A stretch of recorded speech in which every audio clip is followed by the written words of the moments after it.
दोस्तों अंतरिक्ष में जाना ये हम सबकी फैंटेसी है, बट अगर आपके हाथ में ऐसा गेम लग जाए जो आपको सीधा घर बैठे बैठे अंतरिक्ष में लेके जाएगा तो आपको कैसा लगेगा। मैं आज बात कर रही हूँ हॉलीवुड की एक मूवी की जिसका नाम है जतुरा। अर्ली 2000 में ये मूवी रिलीज हुई थी। कहानी की शुरुआत में हम एक फैमिली को देखते हैं जिसमें दो छोटे भाई थे, वॉल्टर और डैनी। उनकी एक बहन लीसा और उनके पिता थे। अब माता पिता सेपरेटेड रह रहे थे और ये सारे बच्चे अपने पिता के साथ थे। यहाँ पे डैनी और वॉल्टर इनकी कभी भी लाइफ में बनती नहीं थी, हमेशा एक दूसरे से लड़ते रहते थे। एक दिन दोनों ऐसे कुछ करामात करते हैं कि उनके पिता को छुट्टी के दिन ऑफिस जाना पड़ता है। जाते हुए वो लीसा को कहते हैं कि अपने भाइयों का ध्यान रखना, जो कि खुद नींद में रहती है इसलिए ठीक से सुन नहीं पाती, और उसके पिता ऑफिस चले जाते हैं। अब यहाँ पे डैनी और वॉल्टर दोनों घर में ही थे। डैनी बास्केटबॉल का बॉल लेके आता है एंड वॉल्टर को खेलने के लिए कहता है। वो मना कर देता है तो डैनी वो बॉल उसकी तरफ फेंक के मारता है जो वॉल्टर के चेहरे पे लग जाता है, जिसे गुस्सा होकर वॉल्टर डैनी के पीछे लग जाता है। डैनी घर के लिफ्ट में छुपा हुआ था। वॉल्टर उसे देख लेता है और जानबूझ के लिफ्ट में उसे बांध देता है और लिफ्ट चालू करता है, जिसके कारण वो लिफ्ट नीचे घर के बेसमेंट में चली जाती है जहाँ पे पूरा अंधेरा होता है। लेकिन एक चीज उसका ध्यान खींच लेती है। वहाँ पे एक बॉक्स था जिसके ऊपर जतुरा लिखा हुआ था। अब डैनी उस बॉक्स को ऊपर ले आता है और अपने भाई को खेलने के लिए कहता है, लेकिन वॉल्टर परेशान होकर मना कर देता है। तो डैनी खुद उस बॉक्स को खोलता है। जतुरा दरअसल एक गेम था, पुराने बोर्ड गेम की तरह वो दिख रहा था जहाँ पे छोटे छोटे स्पेसशिप थे। गेम में एक चाबी थी जिसे वो घुमाता है, जिससे गेम ऑन हो जाता है। गेम में एक बटन था जिसपे गो लिखा हुआ था, वो उसे दबाता है और एक छोटी सी स्पेसशिप आगे चली जाती है। ये स्पेसशिप दरअसल गेम के फांसे थे और अचानक से एक कार्ड बाहर आता है। फिर डैनी उस पर्ची को खोल के पढ़ने लगता है तो उसमें लिखा हुआ था, अब तारे गिरने वाले हैं, अपना बचाव करें। और अगले ही पल अचानक से इनका घर हिलने लगता है। घर की छत टूट जाती है और देखते ही देखते घर में छोटे मेट्रॉइड गिरने लगते हैं। आसपास का पूरा माहौल डरावना हो जाता है। ये दोनों भी छुप जाते हैं। लेकिन हैरानी की बात ये थी कि ये तारे सिर्फ ये दोनों जहाँ पे गेम खेल रहे थे हॉल में वहीं पे गिर रहे थे, बाकी का पूरा घर नॉर्मल था। लीसा को तो इस बात की भनक भी नहीं थी क्योंकि वो अपने ही रूम में गाने सुन रही थी। थोड़ी देर के बाद जब ये तारे गिरना बंद हो जाते हैं तो डैनी उस टूटे हुए छत को देखने लगता है और वॉल्टर को कहता है कि मैंने कभी भी तारों को इतने नजदीक से नहीं देखा, कितना सुंदर नजारा है। लेकिन वॉल्टर जब घर का दरवाजा खोलता है तब वो दंग रह जाता है, क्योंकि दोस्तों वो लोग धरती पे नहीं बल्कि इनका घर अंतरिक्ष में उड़ रहा था। ये लोग अपने घर के साथ साथ जुपिटर के ऑर्बिट में घूम रहे थे। ये देख के दोनों भी हैरान हो जाते हैं। अब ये डरते हुए लीसा के पास चले जाते हैं और उसे सारी सच्चाई बता देते हैं। लेकिन लीसा को पता था कि उसके दोनों भी भाई एक नंबर की शैतान हैं, इसीलिए उन्हें डांट देती है। लेकिन फिर भी वो देखने लग जाती है कि आखिर मामला क्या है। अब वॉल्टर की बारी थी, इसीलिए वो गेम खेलने लगता है। गेम की पर्ची बाहर आती है जिसपे लिखा हुआ था कि तुम्हें इस शिप का कैप्टन बनाया जाता है, 2 घर आगे चलो।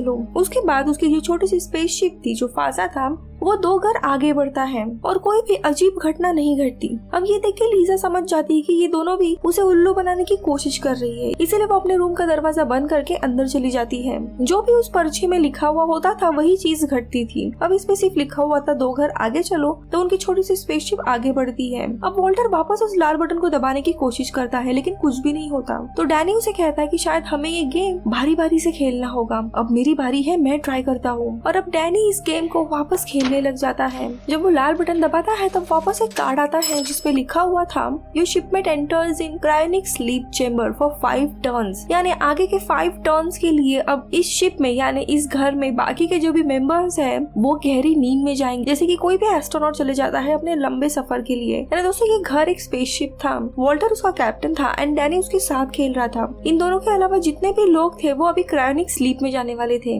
यानी कि लीसा भी वॉशरूम में थी। अचानक से उसके रूम से एक सफेद धुआं आने लगता है। दरअसल ये ठंड का धुआं था। दोनों भी दरवाजा खोल के अंदर जाते हैं तो उस रूम की हर एक चीज ठंड के कारण पूरी तरीके से जम गई थी और अगले आने वाली 5 टर्न तक वो वैसे ही रहने वाली थी। वॉल्टर उसे आग लगा के उसका बर्फ पिघलाने की कोशिश करता है लेकिन डैनी उसे रोकता है कि वो मर सकती है। अब दोनों भी ना चाहते हुए वापस आते हैं और गेम के रूल पढ़ने लगते हैं। उसमें लिखा हुआ था कि जतुरा ये गेम स्पेस एडवेंचर का गेम है। एक बार अगर इस खेल को शुरू किया तो अंत तक पहुंचना ही होगा, इसके बगैर वो घर पे नहीं जा सकते। खेल के अंत में सब कुछ रीसेट हो जाएगा, यानी शायद ये लोग वापस घर भी पहुंच सकते हैं। और दोनों भी खेल खेलने के लिए लग जाते हैं। अब वॉल्टर की पारी थी।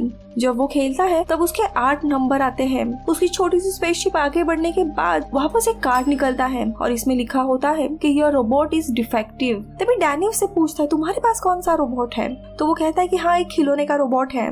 और देखते ही देखते ये छोटा रोबोट इनके सामने आता है। लेकिन तभी अचानक से उस रोबोट का साइज बढ़ने लगता है और देखते ही देखते 3 इंच का ये रोबोट एक जायंट रोबोट में बदल जाता है। वो रोबोट वॉल्टर को मारने के लिए जाता है। वॉल्टर अपनी जान बचाने के लिए पूरे घर में भागता है और वो रोबोट घर का पूरा नुकसान करते हुए उसे मारने की कोशिश करता है।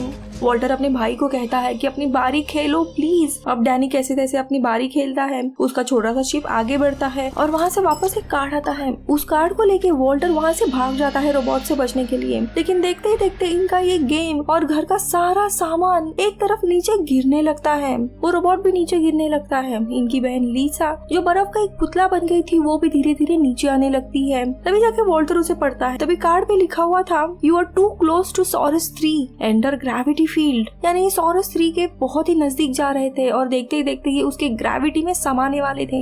सॉरस 3 आग का बबूला था और इनकी शिप उसके तरफ खींचे चली जा रही थी। धीरे धीरे इनका घर सॉरस 3 इस प्लैनेट के पास से गुजरने लगता है जिसमें इन लोगों की जान भी जा सकती थी। वो जो रोबोट रहता है वो नीचे गिर के तहखाने में पूरी तरीके से डिसमेंटल हो जाता है। लेकिन देखते ही देखते इनका घर बच जाता है और साइड से निकल जाता है। अब थोड़ी देर के बाद सब कुछ जब स्टेबल होता है तब वॉल्टर दरवाजे को बंद करके वापस अपनी बारी खेलने के लिए जाता है। अब इस बार जो उनकी पर्ची निकलती है उसमें लिखा हुआ था कि तुम्हें फ्लीट एनिमल बनाया जाता है और उसकी छोटी सी स्पेसशिप 4 घर आगे चली जाती है, यानी इसमें भी कोई अजीब घटना नहीं घटती।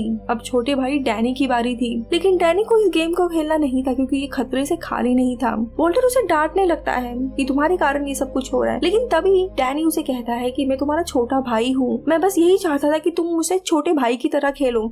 मुझे पता नहीं था इस गेम में क्या है, तुमने कभी भी मुझे एक छोटे भाई की तरह ट्रीट नहीं किया। अब जब वॉल्टर को अपनी गलती का एहसास होता है तो वो उससे माफी मांगता है और आगे उसे गेम खेलने के लिए कहता है। वो गेम खेलता है और कार्ड में लिखा होता है यू आर विजिटेड बाय ज़ॉर्गॉन्स, और तभी इनके घर के चारों तरफ बहुत ही बड़ा स्पेसशिप घूमने लगता है जो कि इनके घर के ऊपर यानी इनके शिप के ऊपर हमला ही करने वाले थे। देखते ही देखते वो लोग हमला करने लगते हैं। इन दोनों भाइयों को समझ नहीं आता कि क्या करें, कैसे तैसे खुद को बचाते हैं। इनके पास कोई ऑप्शन ही नहीं था, इसीलिए अपनी बारी वापस खेलने लगते हैं और इस बार पर्ची में आता है रीप्रोग्राम। अब खुद को बचाने के लिए ये लोग वो पर्ची लेते हैं एंड ज़ॉर्गॉन्स को दिखाने लगते हैं, लेकिन उनका हमला रुकता नहीं है। इनफेक्ट इन्हें देख के वो और हमला करने लगते हैं। अब ये जाने के बाद वॉल्टर डैनी को कहता है कि तुम अपनी बारी खेलो, और जब डैनी खेलता है तब उसकी पर्ची में आता है कि भटके हुए एस्ट्रोनॉट को बचाओ। और तभी इनके दरवाजे पे अचानक से एक एस्ट्रोनॉट आ जाता है।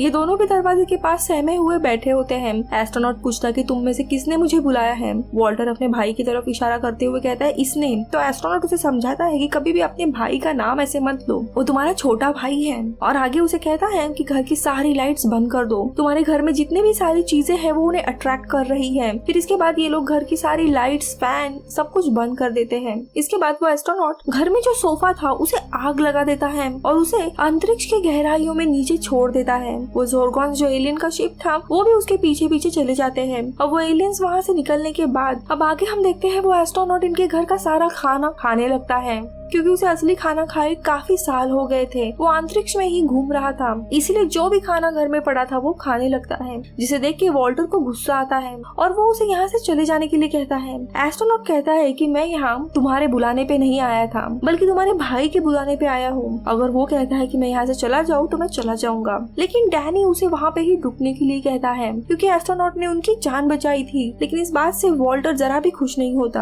अब ये तीनों भी आगे जथुरा ये गेम वापस खेलने के लिए बैठ जाते हैं, लेकिन वॉल्टर ने इस गेम में चीटिंग की होती है। उसने अपना फांसा डैनी के फांसे से आगे कर दिया था और ये बात डैनी भी समझ जाता है, उसको बताता है। लेकिन आगे जब डैनी अपनी बारी खेलता है तब उसमें से कार्ड आता है जिसपे लिखा हुआ था कि तुमने चीटिंग की है। ये दरअसल वॉल्टर के लिए कार्ड था और उसे उसकी सजा भी मिलने लगती है। तो देखते ही देखते वॉल्टर हवा में उड़ने लगता है और उस छत से बाहर अंतरिक्ष में बहते हुए जाता है।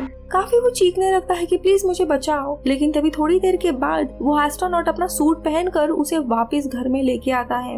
अब ये तीनों भी बिना चीटिंग अपना अपना गेम खेलने लगते हैं। अब बारी थी डैनी की और उसमें से वापस एक कार्ड निकलता है जिसमें लिखा होता है 2 घर पीछे जाओ। और अब यहाँ पे लीसा जो बर्फ बन चुकी थी वो देखते ही देखते नॉर्मल हो जाती है, लेकिन अभी भी वो वॉशरूम में ही थी, वो वहाँ से बाहर नहीं आती। तो यहाँ पे बाहर वॉल्टर अपनी बारी खेलता है, तब उससे गोल्डन कार्ड बाहर आता है जिसमें लिखा होता है कि तुम्हारे आसपास से अभी एक टूटता हुआ तारा गुजरेगा और तुम अपनी कोई भी इच्छा उसे मांग के पूरी कर सकते हो। अब इस बात से वॉल्टर काफी खुश हो जाता है और ये कहता है कि मैं हमेशा जीतता रहूं इस गेम में। अब इसके कारण डैनी और उसमें काफी आर्ग्यूमेंट होने लगता है। डैनी उसे कहता है कि इस गेम को खत्म करो, मुझे घर जाना है, लेकिन वॉल्टर मानने के लिए तैयार नहीं था। इसी गुस्से में वॉल्टर उसे कहता है तुम्हारे कारण ही मम्मी और पापा का डिवोर्स हुआ है। अब ये सुनते ही डैनी को बहुत ही बुरा लगता है और वो चतुरा इस गेम को फेंक देता है। अब उनके घर के आसपास से एक टूटता हुआ तारा गुजरने लगता है।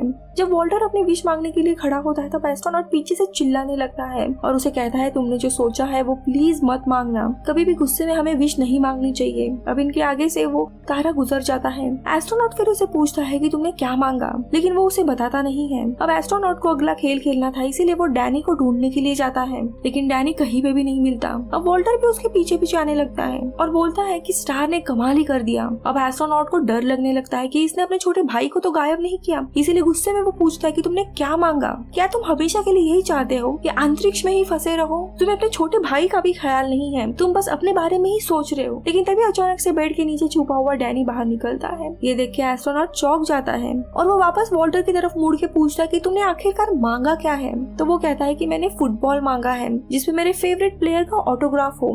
अब डैनी उसे कहता है कि तुम ये भी मांग सकते थे कि ये गेम खत्म हो जाए ताकि हम लोग घर जा सकते थे। तो वॉल्टर कहता है ये एस्ट्रोनॉट मेरे पीछे चिल्ला रहा था इसीलिए मैं कंसंट्रेट नहीं कर पाया। तो डैनी एस्ट्रोनॉट से पूछता है कि तुम चिल्ला क्यों रहे थे। और अब यहाँ पे एस्ट्रोनॉट का बैकग्राउंड और उसकी कहानी हमें पता चलने लगती है। उसने भी ये गेम अपने छोटे भाई के साथ खेला था, उसका रिलेशन भी छोटे भाई के साथ अच्छा नहीं था, इसीलिए जब गोल्डन कार्ड उसे मिलता है तब वो यही विश करता है कि काश उसका छोटा भाई पैदा ही नहीं हुआ होता और उसका छोटा भाई गायब हो जाता है। लेकिन जब उसकी गलती का उसे एहसास होता है तब वो यही सोचता है कि मैं वापस गेम को रीसेट करके खेलूंगा और अपने भाई को वापस लाऊंगा। लेकिन वो गेम कभी आगे चालू ही नहीं होता क्योंकि अगली बारी उसके छोटे भाई की थी और वो तो गायब हो चुका था। इसीलिए वो दोनों को भी समझाता है कि हम अभी वापस जाएंगे और इस खेल को खत्म कर देंगे। अब यहाँ पे तीनों भी गेम खेलने के लिए जाते हैं, लेकिन वो एलियन का शिप वापस इनके पास आता है। घर के जिस हिस्से में उन्होंने गेम को रखा हुआ था वो पूरा का पूरा हिस्सा ही ये एलियन तोड़ देते हैं, अपने शिप में ले लेते हैं और ये गेम उनके शिप में चला जाता है। ये देखते हुए एस्ट्रोनॉट कहता है कि हमें किसी भी हालत में गेम लाना होगा, अदरवाइज हम यहाँ पे ही कैद रहेंगे स्पेस में। उनका ध्यान खींचने के लिए हमें घर में आग लगानी पड़ेगी क्योंकि वो लोग आग से अट्रैक्ट होते हैं और ये लोग घर में आग लगाने लगते हैं। तो यहाँ पे दूसरी जगह हम लीजा को देखते हैं। उसे होश आया था और वो ड्रायर से अपने बाल सुखा रही थी, लेकिन तभी जलने की स्मेल से वो बाहर आके देखती है। घर की पूरी हालत देख के वो हैरान हो जाती है। दोनों छोटे भाइयों को ढूंढने लगती है, उन दोनों को भी ठीक ठाक देख के वो खुश हो जाती है। लेकिन अब एलियन का शिप वापस आ जाता है, उन्होंने इन सबको घेर लिया था। एस्ट्रोनॉट कहता है कि मैं अब उनके शिप में जाके गेम को वापस ले आऊंगा और अगर इन दोनों ने जल्द से जल्द इस गेम को खत्म नहीं किया तो ये सब लोग मारे जाएंगे क्योंकि नीचे तहखाने में अभी भी वो रोबोट जिंदा था और खुद को रिपेयर कर रहा था। और तो और ये एलियन शिप भी इनको कभी भी निगल सकता था। अब एलियन शिप के अंदर जाने का रास्ता दोस्तों नीचे से था, इसीलिए जाना मुश्किल हो रहा था, लेकिन इनके पास एक दूसरा रास्ता भी था और वो जो छोटी सी ट्रॉली थी जिसमें वॉल्टर ने डैनी को बंद करके रखा था उसका यूज करते हैं। एलियन की शिप नीचे होने के कारण अब डैनी को एस्ट्रोनॉट उसे लिफ्ट से नीचे भेजता है और डैनी देखते देखते किसी तरह एलियन की शिप में चला जाता है। वॉकी टॉकी से वो अपने भाई के साथ बात कर रहा था। उसे वहाँ पे थोड़ी दूर जाने पे जतुरा गेम मिल जाता है, वो उसे लेके वापस आता है, लेकिन जो वो लिफ्ट थी वो वापस ऊपर खींची ही नहीं जाती क्योंकि वहाँ पे एलियन होता है और वो ही रस्सी पकड़ के बैठा था और वो एलियन नीचे डैनी को देख लेता है और उसे मारने के लिए आता है। लेकिन तभी वॉल्टर उसकी जान बचाने के लिए आता है, वो बीच का दरवाजा खोल लेता है और उसे अंदर ले लेता है और अभी आगे कैसे तैसे अपनी बारी उन्हें शुरू करनी थी। लेकिन उसके पहले ही नीचे बेसमेंट में जो रोबोट था उसने खुद को पूरी तरीके से रिपेयर कर लिया था और वो अभी वॉल्टर का गला पकड़ लेता है क्योंकि वो वॉल्टर के ही पीछे था, उसे मारना चाहता था। तभी वॉल्टर अपने जेब से रीप्रोग्राम वाली पर्ची को निकाल लेता है और जैसे ही रोबोट वो अपना कार्ड देखता है वो पूरी तरीके से बदल जाता है और वो वॉल्टर को छोड़ देता है। और अभी घर के अंदर जितने भी एलियंस होते हैं वो रोबोट उन सारे एलियंस पे हमला करता है और तो और उनकी शिप को भी वो पूरी तरीके से तबाह कर देता है। दरअसल दोस्तों यहाँ पे जब रोबोट का कार्ड निकला था कि योर रोबोट इज डिफेक्टिव, इसके बाद ही रीप्रोग्राम का कार्ड निकला था, वो कार्ड रोबोट के लिए था और इसी तरह वो बाकी एलियन से इनकी जान बचाता है। अभी आखिरी बारी खेलना शुरू करते हैं और अब वॉल्टर की बारी थी, वो अपनी बारी खेलता है और उसके पास वापस गोल्डन कार्ड आता है। यहाँ पे उसे अपनी इच्छा मांगनी थी। जब टूटता हुआ तारा उसके पास से गुजरता है तो वो उससे मांगता है कि इस एस्ट्रोनॉट का जो छोटा भाई है वो उसे वापस मिल जाए। और तारा गुजरने के बाद हम एक छोटे से बच्चे को देखते हैं जो पूरी तरह डैनी की तरह ही दिख रहा होता है। उसे देख के सब लोग कंफ्यूज हो जाते हैं और तभी एस्ट्रोनॉट बताता है कि मेरा ही नाम वॉल्टर है और ये छोटा बच्चा और कोई नहीं बल्कि डैनी का ही दूसरा रूप है। ये गेम उसने ऑलरेडी 15 साल पहले खेला था और जब वो टूटता हुआ तारा उसके पास से गुजरा था तब उसने यही मांगा था कि काश मेरा छोटा भाई कभी पैदा ही नहीं होता। इसीलिए हमेशा के लिए उसका छोटा भाई गायब हो गया था और वो खुद स्पेस में ही कैद हो गया। लेकिन ये किस्सा इस टाइमलाइन का नहीं है बल्कि एक दूसरे टाइमलाइन का है, एक पैरेलल यूनिवर्स का है जहाँ पे वॉल्टर और उसका छोटा भाई प्रेजेंट थे। उन्होंने भी गेम खेला था और उनके साथ ये केस हुआ था कि सब लोग अपने आमने सामने आते हैं। प्रेजेंट वाला छोटा डैनी जब अपने प्रतिरूप को हाथ लगाता है तब वो दोनों भी एक दूसरे के साथ मर्ज हो जाते हैं, यानी कि अब उसकी टाइमलाइन और इसकी टाइमलाइन एक हो जाती है। उसी तरह एस्ट्रोनॉट भी अपने छोटे वर्जन यानी वॉल्टर को हाथ लगाता है और उसकी तो टाइमलाइन भी मर्ज हो जाती है, यानी कि अब प्रेजेंट वाला डैनी और वॉल्टर इनके साथ मर्ज हो चुके थे इस टाइमलाइन में। अब दोस्तों ने गेम जीतने के लिए आखिरी बाजी खेलनी थी। डैनी को 10 अंकों की जरूरत, लेकिन इसके पहले ही देखते ही देखते काफी सारे एलियन के शिप्स आ जाते हैं इनके ऊपर हमला करने के लिए। अब डैनी जब अपनी बारी चलाता है तब उसका सिर्फ 1 नंबर मिलता है और तभी उसका कार्ड आता है जिसमें लिखा होता है कि क्या तुम तारों में झूलना चाहते हो, 9 घर आगे जाओ। यानी इसी का नंबर था। उसे 10 नंबर मिल जाते हैं और ये लोग देखते ही देखते गेम जीत जाते हैं। जैसे ये लोग एक गेम जीतते हैं सामने बहुत बड़ा पोर्टल खुलने लगता है, एक गेटवे बन जाता है और सारी चीजों को उसके अंदर वो खींच लेता है और देखते ही देखते इनकी गेम रिवर्स हो जाती है। उस पोर्टल में सारी चीजें खींची चली जाती है। दूसरे ही पल में डैनी जब अपनी आँख खोलता है तब उसे अपना घर दिखाई देता है। उसके आसपास बगीचा था, सारी चीजें नॉर्मल हो गई थी, एक चीज भी बिखरी हुई नहीं मिलती और उतने में ही दोनों भाई खुश हो जाते हैं और उनके पिता आ जाते हैं उसी वक्त ऑफिस से। अब इस गेम के कारण ही वॉल्टर को अपने छोटे भाई की कीमत पता चल गई थी और वो अपने छोटे भाई के साथ अच्छे से बिहेव करने लगता है और कहानी इधर ही खत्म हो जाती है। काफी मस्त मूवी है, आप इसे नेटफ्लिक्स पे देख सकते हो। मैं मिलूंगी आपसे अगले वीडियो में, तब तक के लिए बाय बाय।